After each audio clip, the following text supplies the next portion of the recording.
Hello दोस्तों, कैसे हैं आप सब। स्वागत है आपका एक बार फिर हमारे यूट्यूब चैनल में। और दोस्तों, आज हम बात करेंगे प्राचीन इतिहास के भारत की ही, और उसमें ऐसे साहित्य देखेंगे दोस्तों जो बिल्कुल अद्भुत है।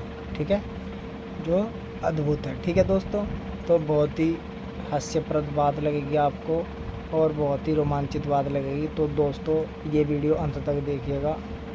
ऐसी वीडियो आपको यूट्यूब पर बहुत ही कम मिलेगी, शायद नगण्य ही होगी कोई वीडियो, वरना मुझे नहीं लगता कोई वीडियो होगी। तो दोस्तों, ये अंत तक वीडियो देखेगा और मोस्ट इम्पोर्टेंट जो अभी बात है हम इसमें डिस्कस करेंगे। और प्राचीन भारत के अद्भुत साहित्य, कैसे कैसे साहित्य, उनके क्या नाम हैं, उनकी क्या अद्भुतता है। ठीक है, ऐसी क्या क्वालिटी है, ऐसी क्या अद्भुतता है उनमें कि मैं अद्भुत साहित्य हैं अपने आप में। ठीक है दोस्तों, तो चलिए आज फिर शुरू करते हैं अपनी क्लास। और क्लास शुरू करने से पहले दोस्तों, जितने भी नए साथी जुड़े हैं वे प्लीज़ हमारे जो यूट्यूब चैनल है इसको सब्सक्राइब करें, लाइक और शेयर भी ज़रूर करें। ठीक है दोस्तों, तो चलिए फिर शुरू करते हैं अपना ये जो नया टॉपिक है। चलिए, और हमारा जो टॉपिक है इसका नाम है प्राचीन भारत के अद्भुत साहित्य। ठीक है दोस्तों, तो चलिए अब हम इसे स्टार्ट करते हैं। ठीक है दोस्तों, चलिए पढ़ते हैं हम। माधव भट्ट, कविराज करत, राघव पांडवियम। ठीक है दोस्तों, कवि कौन है? माधव भट्ट। ठीक है, और इनकी रचना का नाम है राघव पांडवियम। ठीक है, समय है इस रचना का 12वीं सदी ईस्वी। ठीक है, और इसमें क्या अद्भुत है देखिए, नवीन शैली का काव्य है दोस्तों, जिसमें प्रत्येक श्लोक के 2 अर्थ हैं। ठीक है दोस्तों, अब यहाँ पर इन्होंने जो भी श्लोक लिखा है उसका, जैसे एक श्लोक है तो उसके 2 अर्थ हैं। ठीक है दोस्तों, तथा एक साथ 2 कथाएं चलती हैं। ठीक है, अब श्लोक 1 है, अर्थ 2 हैं, और उन दोनों अर्थ से क्या चल रही है? 2 कथाएं चल रही है। ठीक है दोस्तों, एक साथ 2 कथाएं चल रही है। ठीक है, श्लोक के अर्थ में रामायण, ठीक है दोस्तों, और दूसरे अर्थ में महाभारत की कथा विदित होती है। ठीक है दोस्तों, अब देखिए यहाँ पर ये अद्भुत बात ये है दूसरी, कि जो 2 कथाएं चल रही हैं, ठीक है दोस्तों, उस एक कथा में क्या चल रहा है? रामायण। मतलब श्लोक क्या है? श्लोक 1 है, ठीक है, और उसके अर्थ 2 हैं। ठीक है दोस्तों, अब उस श्लोक के जब 2 अर्थ हैं तो एक श्लोक का जो अर्थ है, ठीक है, उसमें एक कथा चल रही है, और वो कथा कौन सी चल रही है? रामायण। ठीक है, अब दूसरा जो उसी श्लोक का अर्थ है, उस श्लोक में जो अर्थ है उसमें कौन सी कथा चल रही है? उसमें महाभारत की कथा। ठीक है, तो दोस्तों ये अपने आप में एक अद्भुत बात है, आश्चर्यजनक बात है बिल्कुल, क्योंकि श्लोक 1 है, अर्थ 2 हैं, और दोनों के अर्थ में एक एक कथाएँ चल रही है। एक अर्थ में रामायण और दूसरे अर्थ में महाभारत।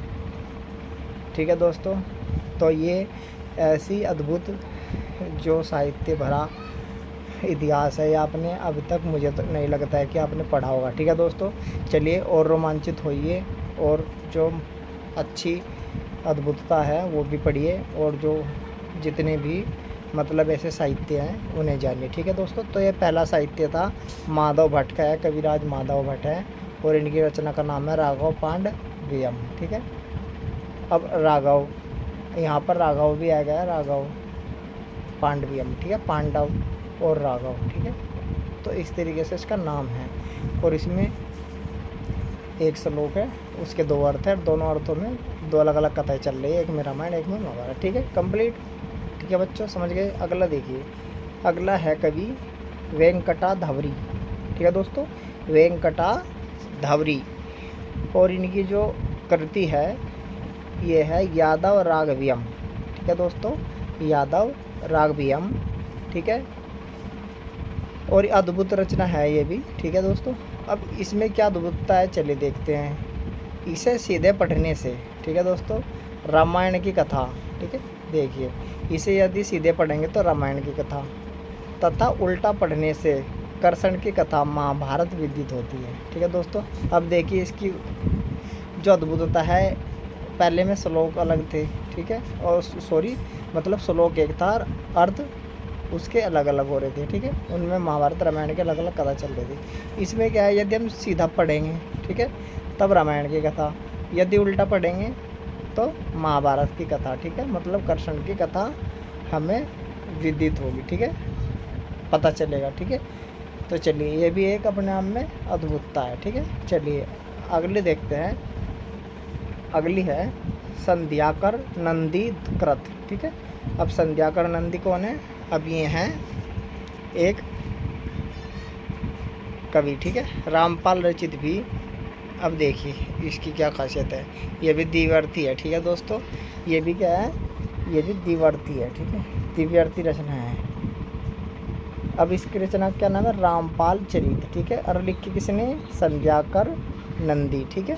अच्छा, अब इसमें देखते हैं इसकी क्या अद्भुतता है।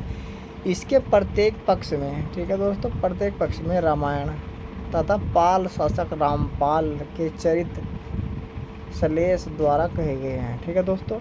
अब इसके प्रत्येक पक्ष में क्या है? रामायण तथा पाल शासक रामपाल के चरित्र सलेश द्वारा कहे गए हैं, ठीक है। अब इसमें सलेश अलंकार का प्रयोग किया गया है, ठीक है दोस्तों। अब इसके प्रत्येक पक्ष में रामायण और रामपाल के, ठीक है, रामपाल चरित्र, क्योंकि अब यहाँ भी द्विवर्ती है, ठीक है, एक अर्थ में रामायण, दूसरे अर्थ में रामपाल शासक है। अब रामपाल कौन से शासक है? वंश का, पाल वंश का, ठीक है दोस्तों। जब हम इस इतिहास में पढ़ रहे हैं तो पाल वंश का तो हमें पता ही है, ठीक है। चलिए अगला देखते हैं। हेमचंद्र कृत द्व्याश्रव्य, ठीक है, द्व्याश्रव्य, ठीक है। अब कृति का नाम है द्व्याश्रव्य और ये लिखी है हेमचंद ने, ठीक है दोस्तों। अब देखिए इसमें क्या है, इसमें एक साथ दो कहानियाँ का वर्णन है, ठीक है दोस्तों। यह है संस्कृत प्राकृत मिश्रित रचना है, ठीक है दोस्तों। अब इसमें क्या, दो भाषा, एक संस्कृत और एक प्राकृत, ठीक है, मिश्रित रचना है, ठीक है। अब इसमें देख लो, मतलब इस तरीके से मिश्रित किया गया है इस वाली रचना में, ठीक है। दो कहानियाँ हैं और संस्कृत और प्राकृत मिश्रित रचना, ठीक है। अगला देखिए, सोमेश्वर तृतीय का दरबारी ज्योतिषी व कवि विधा माधव का पार्वती रुक्मिणीम, ठीक है, रुक्मिणीम बलात् सर्जित असहज रचना है, जिसके पद दो दो अर्थ देते हैं, ठीक है। एक अर्थ के अनुसार उसमें शिव पार्वती और दूसरे अर्थ के अनुसार कृष्ण रुक्मिणी का विवाह वर्णित है, ठीक है दोस्तों। अब इसमें भी क्या है, इसमें भी दो जो पद है उनके दो दो अर्थ है, ठीक है। एक अर्थ में शिव पार्वती, दूसरे में कृष्ण और रुक्मिणी का विवाह वर्णित है, ठीक है दोस्तों। चलिए अगले देखते हैं। अगले हैं जयदेव जी, ठीक है। जयदेव को आप जानते ही होंगे, ठीक है, गीत गोविंद के रचनाकार है, बहुत फेमस इनकी रचना है। चलिए देखते हैं। जयदेव के गीत गोविंद की प्रत्येक गीति संस्कृत के अधिकतर सामान्य छंदों में से किसी एक छंद में प्रारंभिक पंक्ति के साथ प्रारंभ होती है तथा प्रत्येक गीति की अंतिम पंक्ति कवि के नाम को सूचित करती है, ठीक है। तो ये भी अपने आप में एक अद्भुतता है कि जो लास्ट की पंक्ति है वो क्या करती है, कवि का नाम बताती है, ठीक है दोस्तों। चलिए अब अगला देखते हैं। माघ ने द नाम से एकाक्षरी श्लोक, ठीक है, क तथा र से द्व्याक्षर, ठीक है, सर्वतोभद्र श्लोक की रचना की, ठीक है। देखिए माघ ने द नाम से एकाक्षरी श्लोक, मतलब उसमें द नाम की क्या है, श्लोक है माघ ने, ठीक है। अच्छा, क तथा र से द्व्याक्षर सर्वतोभद्र नाम श्लोक के नाम की रचना की, ठीक है दोस्तों। चलिए अगला देखते हैं। कवि भारवी ने केवल एक अक्षर नए वाला श्लोक लिखकर अपनी काव्य चातुरी का परिचय दिया है, ठीक है दोस्तों। और ये तो मैंने भी पढ़ा था नए वाला, ठीक है। कवि भारवी ने क्या किया है, इसमें सिर्फ नए अक्षर को लिया है, पूरा श्लोक इसी से लिखा गया है, ठीक है। चलिए अगला देखते हैं। उनके काव्य किराता और जिनियम का प्रारंभ श्री शब्द से होता है और प्रत्येक सर्ग के अंतिम श्लोक में लक्ष्मी शब्द का प्रयोग मिलता है। उसी प्रकार माघ के शिशुपाल वध महाकाव्य का प्रारंभ भी श्री शब्द से होता है तथा प्रत्येक सर्ग के अंत में श्री शब्द प्रयोग किया गया है, ठीक है दोस्तों। तो इसमें भी अद्भुतता है, ठीक है दोस्तों, क्योंकि श्री शब्द से शुरू होता है और प्रत्येक सर्ग के अंत में क्या होता है, श्री शब्द का प्रयोग किया गया है, ठीक है दोस्तों। चलिए अब लास्ट देखते हैं। कन्नड़ कवि हैं रतन, ठीक है, रन के रणकांड नामक शब्दकोश के प्रत्येक पद का अंत कवि रत्न शब्द से होता है। ठीक है दोस्तों, तो दोस्तों ये थे कुछ अद्भुत साहित्य। ठीक है दोस्तों, तो आपको पसंद आई होगी ये वीडियो तो लाइक करें और हमारे चैनल को सब्सक्राइब ज़रूर करें और शेयर भी ज़रूर करें। ठीक है दोस्तों, तो फिर मिलेंगे अगली वीडियो में, तब तक के लिए धन्यवाद दोस्तों, नमस्कार।